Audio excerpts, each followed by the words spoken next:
Welcome back, folks. I'm Jake Ellenbogen, and today we are finally talking about some tight ends. We're going to be talking about Harold Fannin Jr., the incredibly productive tight end out of Bowling Green, why I think he makes a ton of sense for the Rams. I actually feel like that's the guy they might be targeting on day 2, and more. Before we get into it, be sure to like, subscribe, and comment. Also, be sure to follow me on all social media at JK Bogan, including Instagram, TikTok, Twitter, and Kick. In addition to that, just want to let you guys know 2 things. First off, if you want to see some Rams interviews, you can head on over to the lounge. I interviewed Cam Curl. I interviewed yesterday. He just celebrated his 30th birthday. Ahkello Witherspoon and Bobby Brown, who is now with the Panthers. And in addition to that, I also want to let you guys know of an opportunity. Kick.com/JKBogan. You hear it a lot. Well, I am back to streaming over there. But here's the caveat.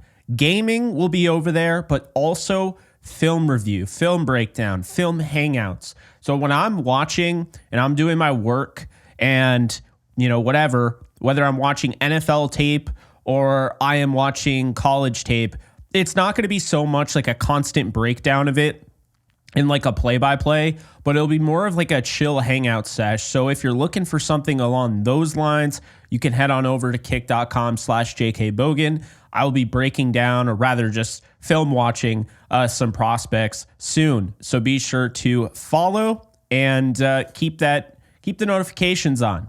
All right.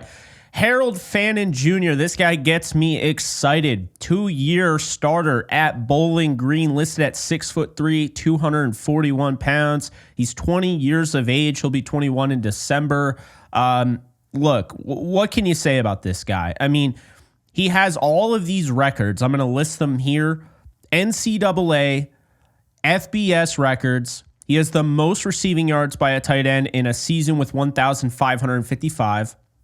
He's got the most receptions by a tight end in a season with 117, most receiving yards per game by a tight end in a season with 119.61, has most receptions per game by a tight end in a season with 9, he has the most receiving yards in a bowl game by a tight end, 213 against Arkansas State in the 2024 68 Ventures Bowl. He has the most receptions in a bowl game by a tight end, 17 versus Arkansas State, and he tied the most receptions in a game by a tight end, 17 versus the Arkansas State. So this is absolutely incredible what he has been able to do. Still a really young tight end. I don't know where he's going to rank when it's all said and done on my list, but he might be my favorite. Okay. Like, I'm not even kidding you. I think he's very similar to a few tight ends I've really liked in the past. And I just like his play style. Look, we'll get into it. He doesn't have the prettiest running mechanics, whatever you want to call it.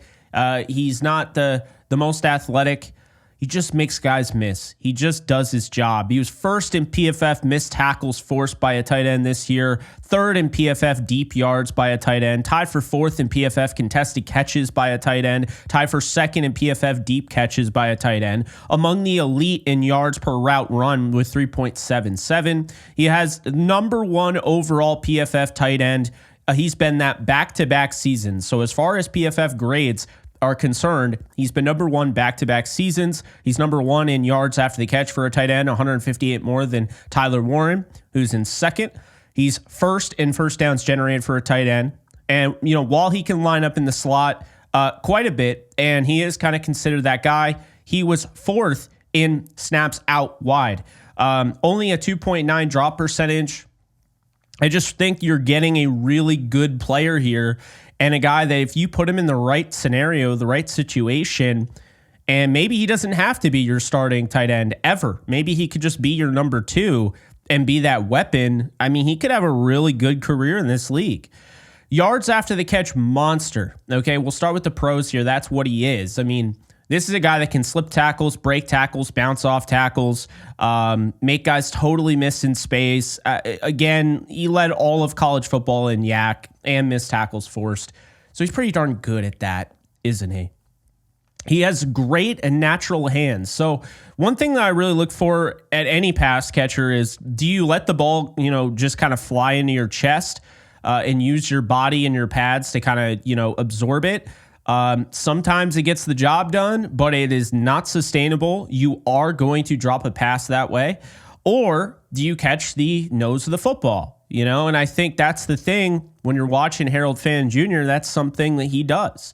He attacks the football. He doesn't absorb it into his body. So that is a pro for me and something that I really care about in a prospect. In addition to that, he has great ball tracking ability. So this is somebody that, he was playing at Bowling Green. It's not like he had, Cam Ward throwing to him or last year, Jaden Daniels. He's playing at Bowling Green, not the best quarterback play in the world. So there are times where it's thrown out of his catch radius.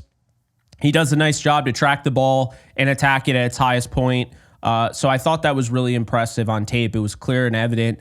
And obviously he's going to have whoever he has throwing him the ball at the next level is going to be better than what he worked with in college. He's versatile enough to give teams fits because he can play inline, he can play outside, he can play in the slot. And here's the thing, just because you can line up there, okay, it's a lot different than being able to actually play there and win there consistently. And that is something that Harold Fannin Jr. does. He can win in all those different positions.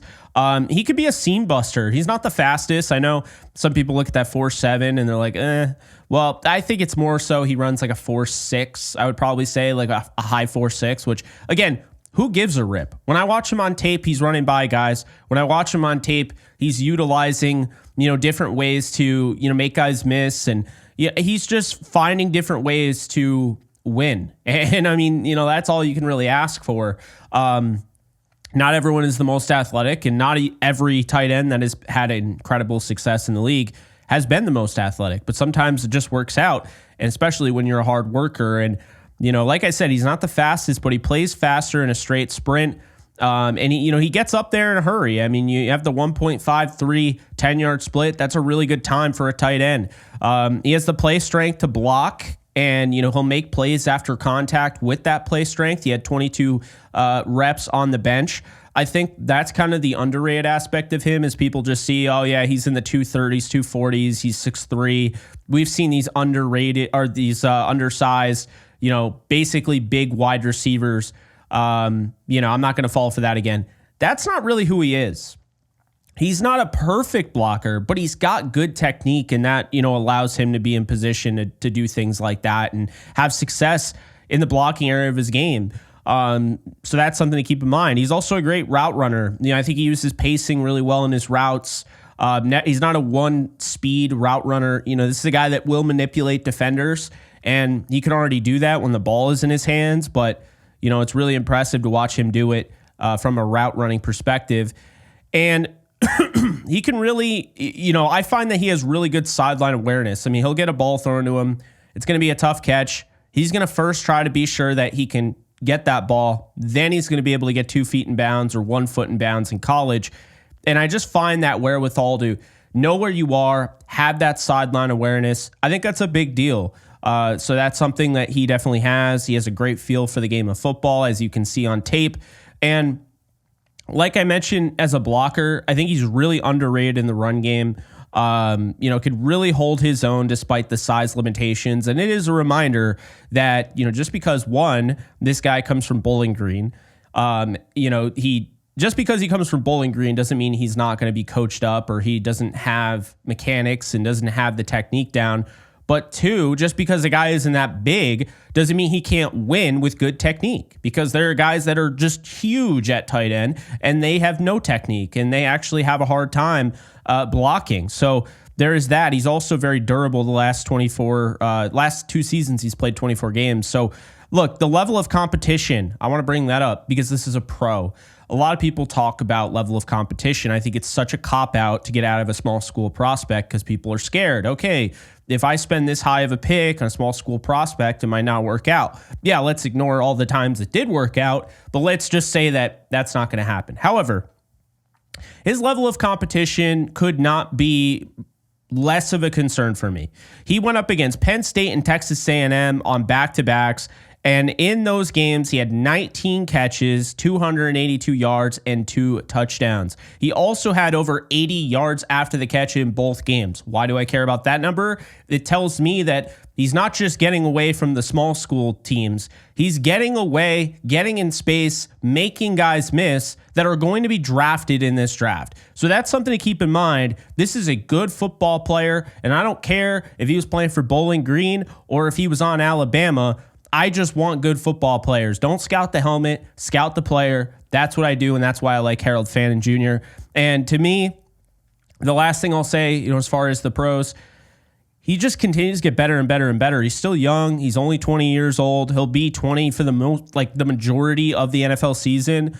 I think that's a real benefit there because I think his floor is decently high for being as young as he is. So this guy could be your franchise tight end if he works out because of how young he is. Now, what are the issues with his game? Obviously, people want to know that. I think while he has the ability at the collegiate level, where you can see he can beat guys, as a blocker, he can hold his own. I do think there's going to have to be a level of maybe adding some muscle, some additional weight to combat what the NFL brings to the table. I mean, there's a lot of really good players that are going to be hard to block. So he might need to work on, just leveling up a little bit in terms of the weight. Not too much, but I think he might have to do that. He struggles on movement, moving blocks, reach blocks.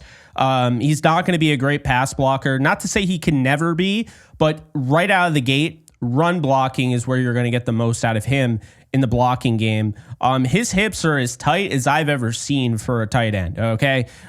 He still finds a way to make it work, makes guys miss, but I do feel like that might hold him back at creating separation at the next level. Plays where you see him creating separation in college, that might not translate to the next level, considering he doesn't really have the flexibility or the bend to really sell the route at an NFL level. And we'll see, that can get better.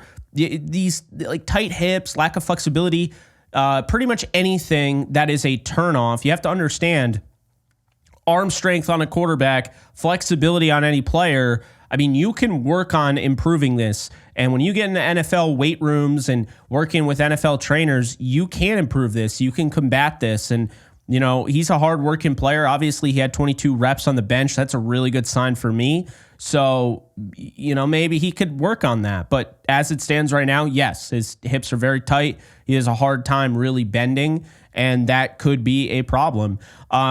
He also has a really hard time stopping and starting. Now, keep in mind, tight ends really aren't guys that can just stop on a dime and then start up like the rock and roller coaster 0 to 60.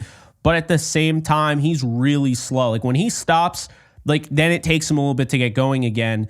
I know that sounds weird because you look at the 10-yard split and you see the 153 and you're like, all right, well, how is that the case? Well, the reality is this. It's very simple.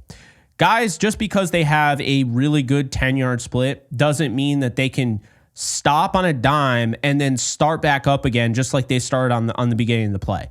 Some guys have it, some guys don't. I don't really feel like Harold Fannin Jr. is going to win in that way anyway.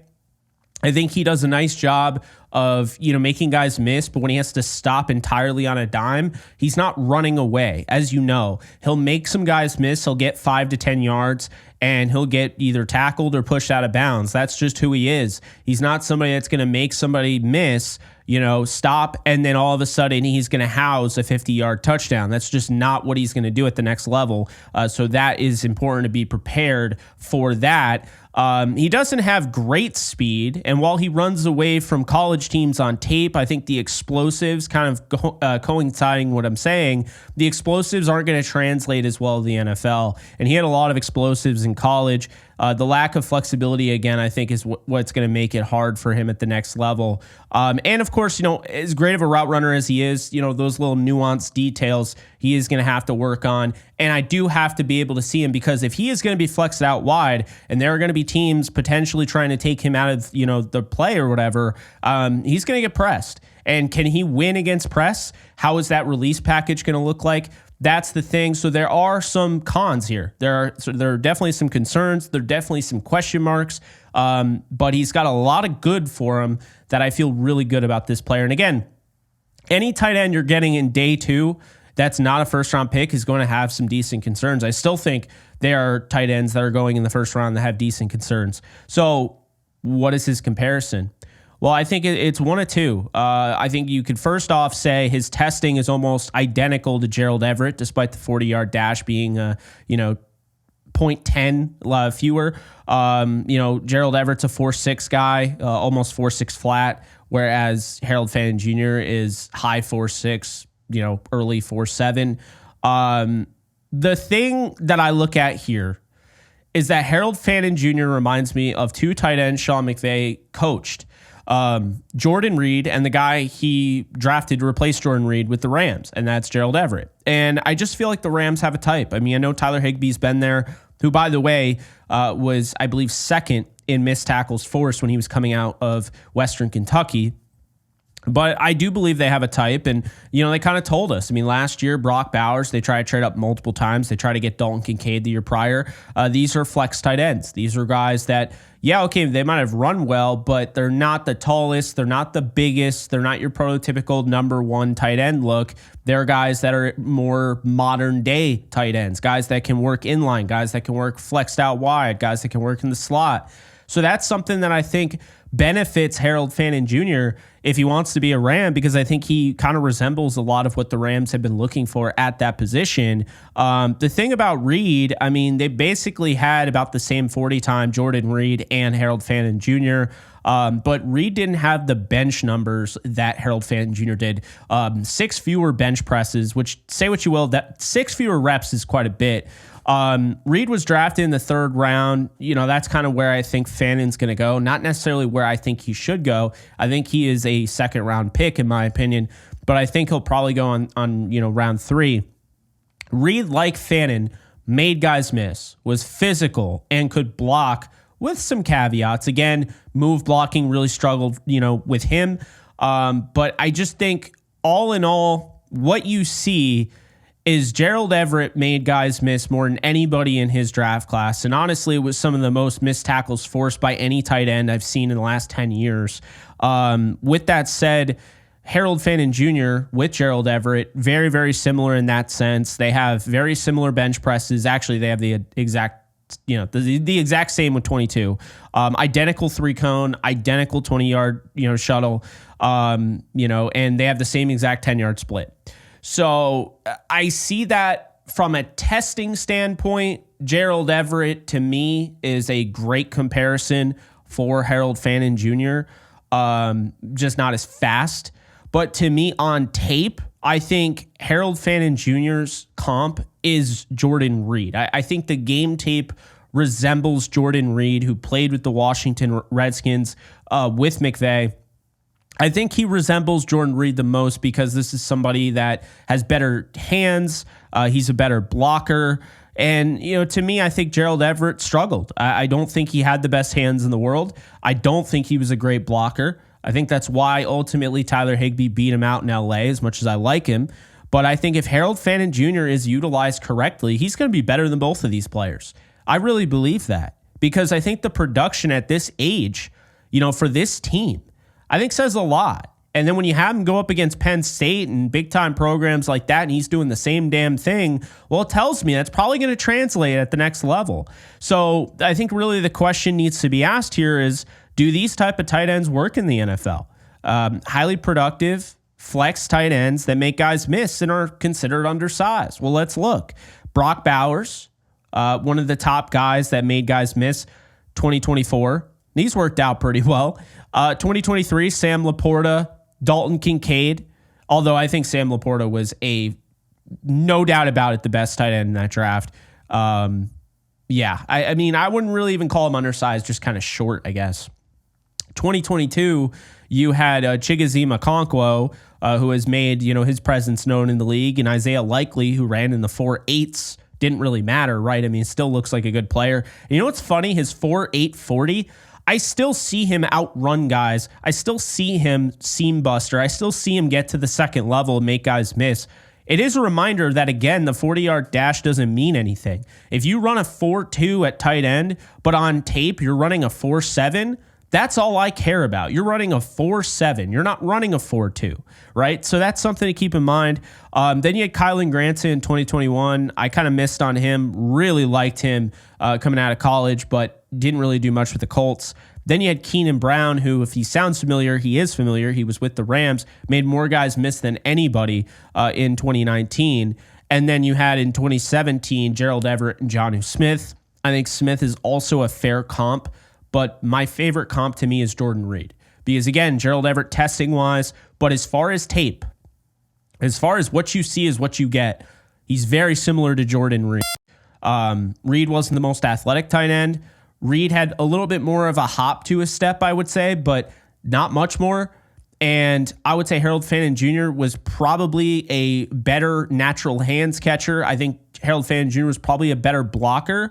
I would take Harold Fannin Jr. over both of them in the long haul. I think he's going to have a better career than both of them, but it's dependent on the fit. So does he make sense for the Rams? You bet you he does. And here's for a few different reasons.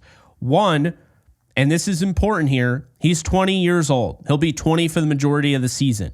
This isn't somebody that needs to be thrown into the fire right away, because the Rams chose not only to hang on to Tyler Higbee, which was a smart move, they hung on to Colby Parkinson. Okay, so they have Parkinson, they have Higbee, and they have Davis Allen. That's it. Those are the only tight ends on the roster. They let Hunter Long go and sign with the Jaguars. So now you get a chance to add somebody like this to the mix. I do believe they're going to draft a tight end, but I don't necessarily think that tight end is going to have to be the number one guy right away.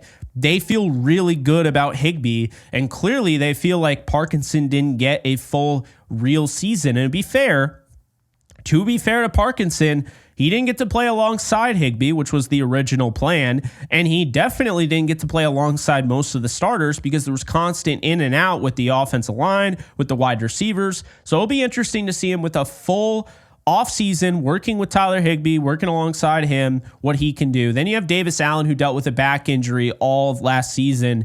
I just feel like they're going to add a tight end, but when people say they're going to grab one in the first round, I just don't subscribe to that. I don't think that's smart. Positionally wise, it made a lot of sense last year. You talk about just the value you're getting. Jared Verse at 19 makes a lot of sense. You drafted Jared Goff in 2016 in the first round.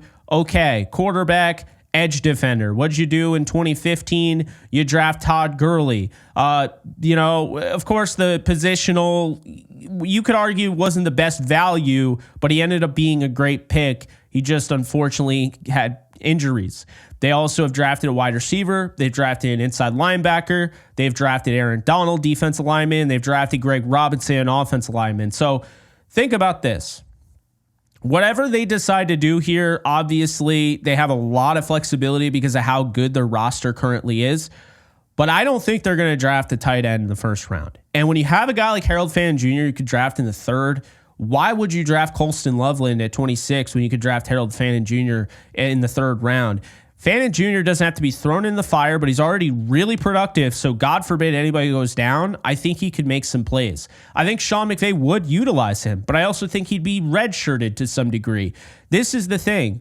Right now, the Rams have a team that's built to win. You could add some guys that'll help you, but on day two, a lot of the fact is here that the Rams have a pretty filled out roster. It's one of the best in the National Football League. And so whoever you draft in this draft, it's not a foregone conclusion that one, they're going to start, and two, they're even going to make the team. So when you get a guy like Harold Fannin Jr., who's probably going to be one of the best players available in the third round, you got to take it. I actually think he's going to end up on the Rams because I think when you look at who they look for, he's very similar to guys that they've drafted in the past. And just because Gerald Everett didn't work out the way that they were hoping, and just because they never found their Jordan Reed, doesn't mean they can't try again. And I think Harold Fannin Jr., not going to cost as much in terms of draft capital, makes a lot of sense. So I think he ends up with the Rams. It's just a gut feeling, but also kind of looking at who they've looked at. And as of late, with Brock Bowers and Dalton Kincaid, I'm going to say I think he ends up a Ram. And I think it's a great fit because not thrown in the fire, but now you're focusing on your team gets better by adding him now, but your team gets better for the future because now you have a 20-year-old tight end that can be utilized in a bunch of different ways. And Sean McVay did at one point, he did coach tight ends. So he knows this position. I feel like he's been waiting to get his tight end. Bryson Hopkins probably could have been that. I don't know what happened there. I don't know why they didn't utilize him more. But I do believe Harold Fannin Jr. could absolutely be that for the Rams. I think he can contribute this year. Not saying he'd be thrown in the fire or anything like that. And God forbid, let's just say he outplays Parkinson, he outplays Davis Allen, then you figure it out. But you make your team better by adding a guy like this, and there's a lot of value here. A guy that can make guys miss in space, a guy that is a willing blocker, a guy that works this hard, a guy that performs at this level without the quarterback play. What's he going to do when Matthew Stafford's throwing him the ball? What's he going to do when he's not keyed in by the rest of the defense? He's not the only option they know that, a quarterback is going to. Now he's playing alongside Tyler Higbee. He's playing alongside Kyron Williams, Devontae Adams, Puka Nacua, Tutu Atwell. That's the thing. So he has a really good opportunity in this system. I think it's one of the better opportunities he has and one of the better fits. But I wouldn't be surprised if a team drafts him a little earlier because, again, I think he'll go in the third round and I think he's going to go to the Rams. But again, I just think he has these traits. I think he has this skill set and I think he has this production that you should not be scoffing at. And I understand some people will say, look, college production means nothing. Well, it means a little bit, right? It's not that you just take it and throw it away. If a guy is clearly doing what he's doing against those Power 5, top 25 programs, I don't know. I'm inclined to believe that might translate over the next level, but we'll see. That's all I got for you guys. Let me know in the comment section below if you like Harold Fannin Jr. And if you would draft him, if you want your team to draft him, whether you're a Rams fan or not. But that's going to do it for me. Be sure to subscribe, like, comment.